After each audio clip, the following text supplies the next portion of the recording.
nyagasani Yesu n'abane namwe.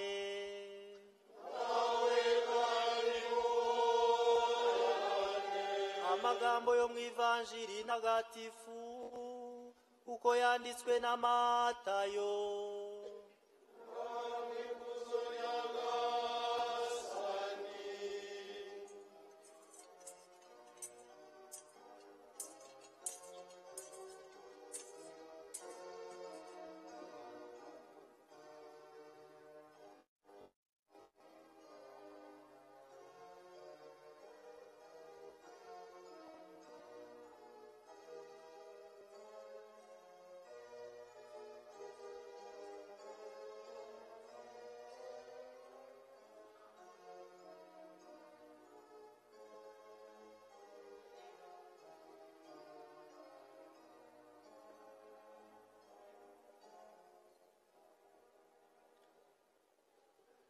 Isabato irangiye kuwa mbere wayo mu museso, Mariya Madalena na Mariya wundi bazindukira kumva.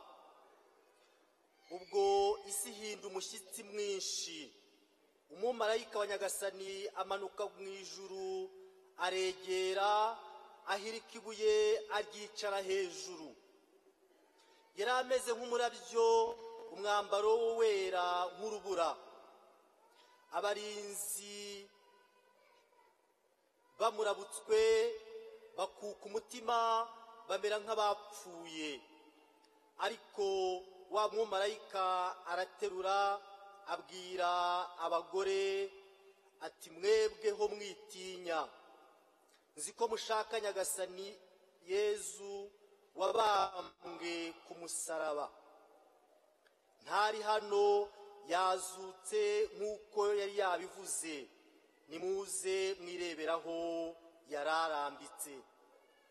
None rero nimugende mwihuta mubwire abigishwa be ko yazutse kandi ko agiye kubatanga mu Galileya, niho muzamubonera.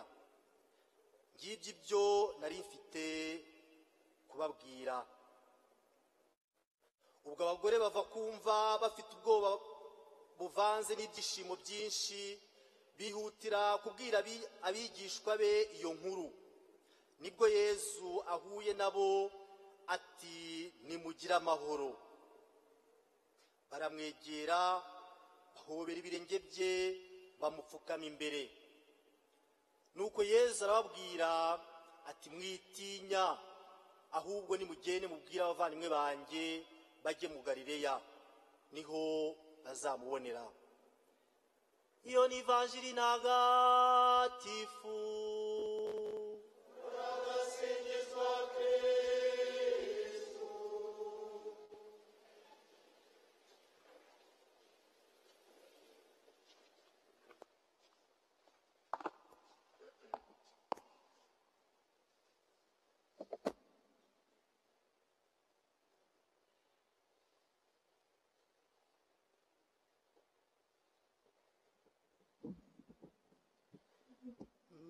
Madalena na Sarume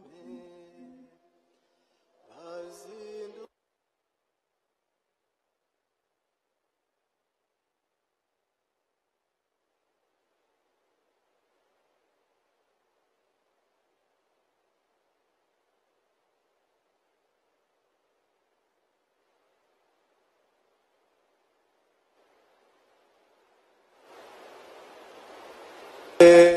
Hallelujah,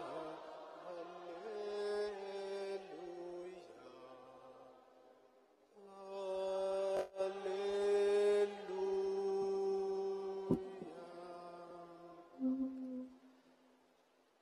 Bakristo bavandimwe, Pasika nziza. Pasika nziza kuri mwe muteraniye hano. Pasika nziza kandi no kuba dukurikiranira kuri radiyo na televiziyo by'igihugu cyacu. Uyu ni umunsi, iri joro nako ry'akataraboneka, ririmo ipfundo rikomeye ry'ibanga ry'Imana n'umuntu. ngaya amateka y'urukundo rw'Imana ageze ku ndunduro, aho mwene muntu yacunguwe. N'ibirori bitagereranywa kandi bitagira uko bisa, kuko ishingiro ry'ubuzima bw'umuntu wese uri kuri iyi si ni kuri Pasika. Kuko Imana yaturemye turi beza, mwabyumvise mu isomo rya mbere, ariko umuntu yigira nabi, ishusho ry'Imana ararihindanya. Iby'Imana yaremye umuntu arabyangiza kubera ko yakoresheje ubwigenge bwe nabi. Ngicyo icyadukururiye urupfu kuva kuri Adamu wa mbere. Nk'uko mubizi, nta gitambamira umugambi w'Imana. Urukundo rwayo ruhora imbere. Ngiki cyazanye Kristo kuducungura, ngo atuvane aho icyaha cyatujugunye, mu rupfu rubi. Bavandimwe, tugeze kuri uyu munsi wa Pasika, muri iri joro rya Pasika, tumaze iminsi 40 dusenga, Kiliziya idusaba gusenga, kwibabaza, kwigomwa no gukora ibikorwa byiza by'urukundo, kugira ngo ducubye irari ry'isi, dushyire urukundo imbere. Iyo minsi tumaze ni igihe gikomeye cy'ingabire za Nyagasani. Uwo cyapfiriye ubusa ntashobora kumva ibyishimo dukesha iri joro, ibyishimo bitagereranywa. Ariko uwagendanye na Yezu Kristu muri icyo gihe cyose ntagipfusha ubusa, arumva ubwiza bw'Imana, impumuro yabwo muri iri joro. Bavandimwe, Pasika bivuga guhita. Mwabyumvise mu isomo rya kabiri, aho Abayahudi bibuka Pasika yabo.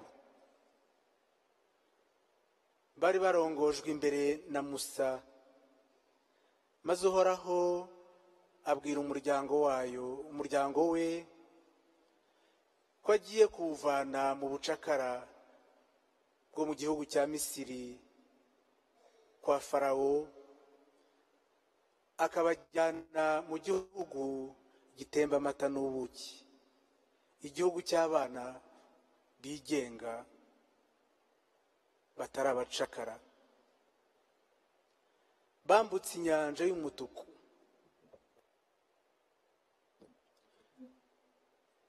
bava mu bucakara bwa Misiri bagana mu buzima bushya mu gihugu gitemba amata n'ubuki. Binjiye mu buzima bushya butari ubw'abacakara. Mwumvise uburyo basingije Imana. Natwe mu buzima busanzwe turahita kenshi, turatambuka.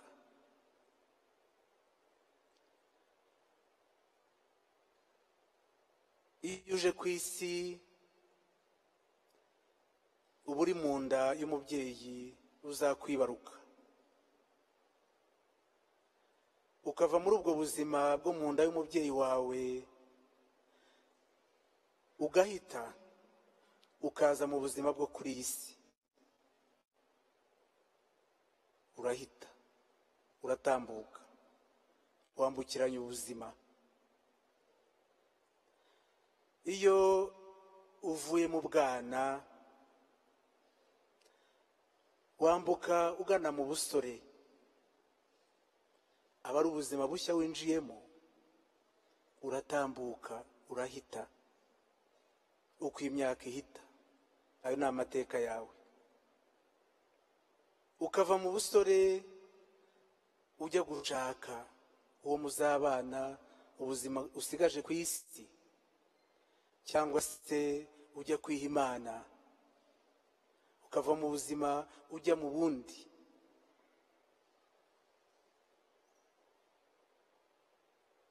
Igihe iyo kigeze,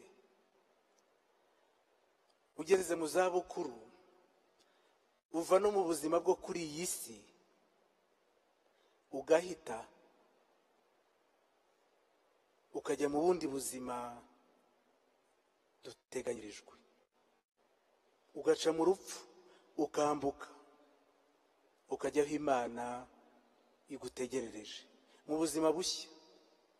Murumva, mu buzima bw'umuntu duhita kenshi, ariko irunduro yabwo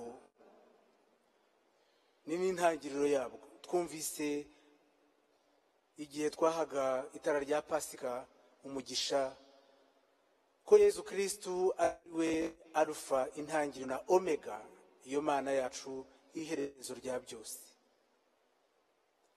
Ngaho rero aho Kristu yaje kutwereka ngo atubere inzira twari twarafunze kubera ibicumuro byacu.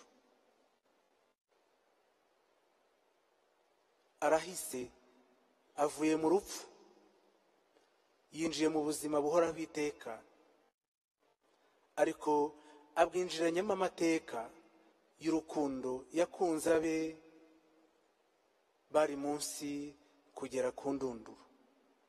Abwinjiranyemo amateka yo kumvira Imana kugera ku ndunduro. Ibyo Adamu yanze bikadukururira urupfu, kumvira Imana yarabyanze, Kristu we arabyemeye, ahubwo kugera no ku rupfu rumujyana ikuzimu, yumvira se kugera ku ndunduro. Ngubwo ubuzima. Aje kuturema bundi bushya ngo adusubije ijisho ry'Imana twambuwe n'icyaha cya muntu. Imana yararemye iminsi 7, ibintu byose biba byiza. Iminsi 6 nako, umunsi wa 7 iraruhuka. Twabyumvise uko tugendana n'Imana mu mateka yacu nayo. Ariko hagombye iminsi 3 gusa kugira ngo ibyo twononnye Kristu abigire bishya, kubera ko yemeye kubabara agapfa urwo twari dukwiye, agahinguka mu bundi buzima, aririmba intsinzi ari twebwe agirira. Yamaze imyaka 30 kwa Yosefu na Mariya mu buzima bwo mu muryango we. Amara imyaka 3 ku mugaragaro abwira abantu icyamuzanye, ko ari ukugira ngo ashyikirize abantu ise, abacungura, abavane mu bucakara bw'icyaha, abagira abana bagengwa na Roho w'Imana. None habayeho iminsi 3 ikomeye kugira ngo umugambi w'Imana ugere ku ndunduro. Bavandimwe, ayo mateka y'Imana n'ay'Imana nawe. Ikizanye Kristu gituma turirimba iri joro rihire, nuko tugomba kuba abana b'urumuri. iyi pasika ni ukuva mu mwijima, mu buzima bw'umwijima tugana mu buzima bw'abana b'urumuri. wese ntave mu nzangano, ahite yambukana na Kristo mu buzima burangwa n'urukundo. Igihe ni iki ngo tuzibukire imigenzo mibi ishaje y'ab'isi, turangamire Kristo we rumuri rutwereka Imana Data.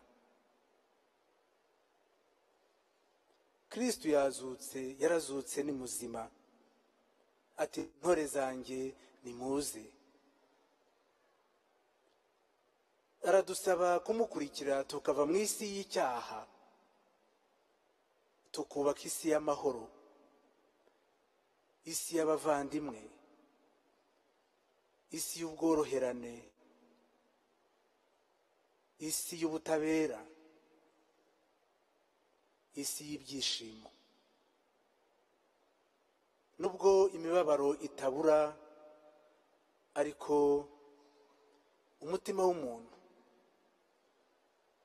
iyo uteretswemo itara rya Pasika, utuwemo na Kristo, nta kiwuhungabanya. Niyo mpamvu yazutse avuga ati nimugire amahoro. Sinyabahaye nk'uko isi yatanga, n'ayanjye ntaho wayagura ku isoko.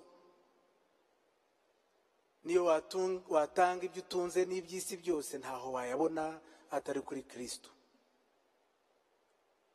Iri joro nicyo ritubwira, cyane cyane twebwe Abanyarwanda. Murabizi Pasika ikunze guhurirana n'icyunamo. Icyunamo cy'igihugu cyararangiye ku rwego rw'igihugu, ariko turacyibuka. Iyo Pasika iraza guhumuriza buri wese. Wowe ubabajwe n'abawe bagiye kandi nabi, humura. Pasika ni ukukubwira ngo ntibapfuye, bagiye mu bundi buzima aho Kristo aganje.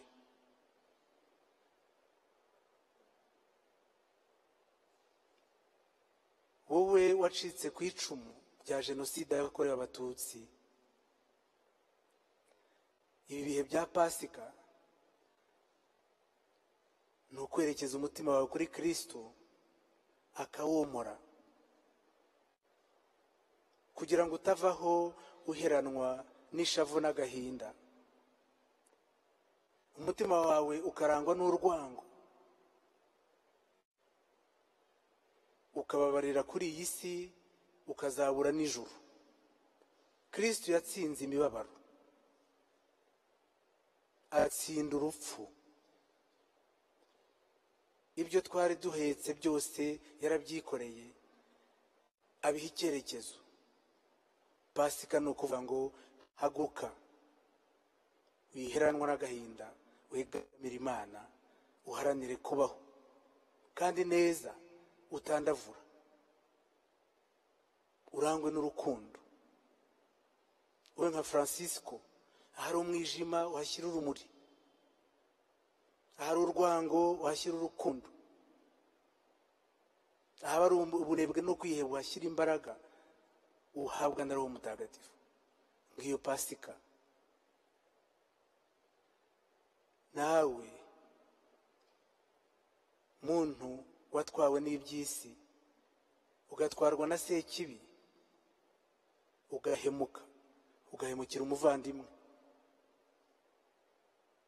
ukica, ugakora ibidakwiye, ukanduza izina ry'Imana, nk'uko twabyumvise tubibwirwa n'umuhanuzi Ezekiyeli.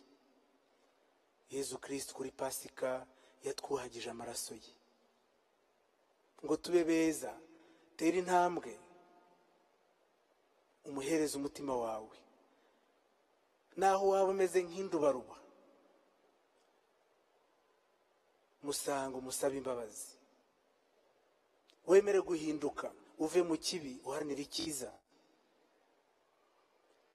ureke imigambi mibi ufate uharanira imigambi myiza, ubikesha amaraso ya Kristo. Muha umutima wawe awuhagire. Pasika ni ukuvuga guhita ukava mu kibi ujya mu cyiza. Bityo nk'abakristo banyanyagiye hirya no hino mu gihugu batura igitambo cy'ukarisitiya, tube koko abakristo nyabo batarabo ku cyumweru, batabizina gusa, tubigaragarize mu mibereho yacu. Duhindure imyumvire, twakire Kristo wazutse. Ngiyo Pasika. Igituma turirimba twishimye nuko tuba tubohotse. Yezu yaje kutubohora ku ngoyi ya Sekibi. Ingo zacu kuri iki gihe ziraboshywe n'urukundo ruke no kwihangana, ndavuga imiryango. Pasika nziza iwanyu nuko noneho haranga ubwumvikane, mukoroherana. Umugabo akitangira umugore we, umugore akitangira umugabo we, ababyeyi mukitangira abana nk'uko Kristo yitangiye kiliziya ye, yatwitangiye. Ntawagira urukundo ruruta urw'utanga ubuzima bwe kubera be. Ubereyeho iki? Icyo ushobora gupfira ni nacyo ubereyeho. Iyo utazi icyo wapfira ntushobora kumenya icyo ubereyeho. Kristo yaradupfiriye kubera urwo rukundo. Wowe uritangira abandi, si mu rugo rwawe gusa, n'abaturanyi no mu mirimo ya buri munsi. Igihugu cyangwa kiliziya bagusaba gukora, wikorera ijisho. Itangira umurimo ushinzwe, wubaka amateka. Igihe uzaba wambutse muri rwa rupfu ugana Nyagasani Yezu, uzaba ufite amateka yawe, mabi cyangwa meza. Kuri uyu munsi kiliziya ibidusaba guhitamo neza, tukareka gukomeza kuba ingwate y'amateka mabi ya Sekibi. Kristo yatubohoye, tukubaka amateka meza, ya yandi azatuma wica ruhande rwa ntama, kuko isi wasize uyigize neza kurusha uko wayisanze. Pasika ni urukundo. Bavandimwe, n'ikindi mu buzima bw'umuntu twanganya cyangwa twarutisha iyi neza y'Imana, ubuntu bugeretse ku bundi. Aho Kristo ntacyo aguca nuko agukunda, akazata bwe kugira ngo wuburonke. Ubu ni Pasika nziza koko.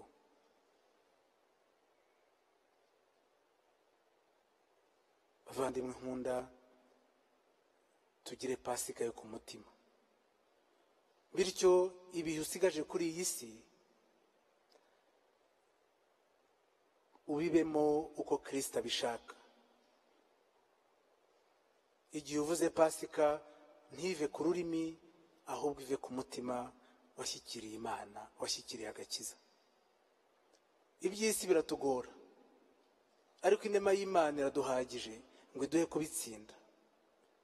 Niyo mpamvu muri aka kanya tugiye gusubira mu masezerano ya batisimu twahawe, itugira abana b'Imana tukaba abavandimwe ba Kristo. Tongera duhamye ukwemera kwacu, duterwa amazi y'umugisha, ari ukugira ngo twivugurure. Si umuhango, ni igihango. Kuko Kristo yatumeneye amaraso ye igihe dutura igitambo cy'ukarisitiya, kuva ku bw'abatisimu twahawe n'andi masakaramento, ni igihango tugirana n'Imana. ku munyarwanda w'ukuri igihango muzi icyo ari cyo. Dusabere Imana imbaraga zo kutazasubira na rimwe gutatira iki gihango. Tugiye rero gusubira mu masezerano y'abatisimu mbere yo guha iriba mwabonye hariya, iriba ry'amazi y'abatisimu umugisha. Pasika nziza kuri mwese.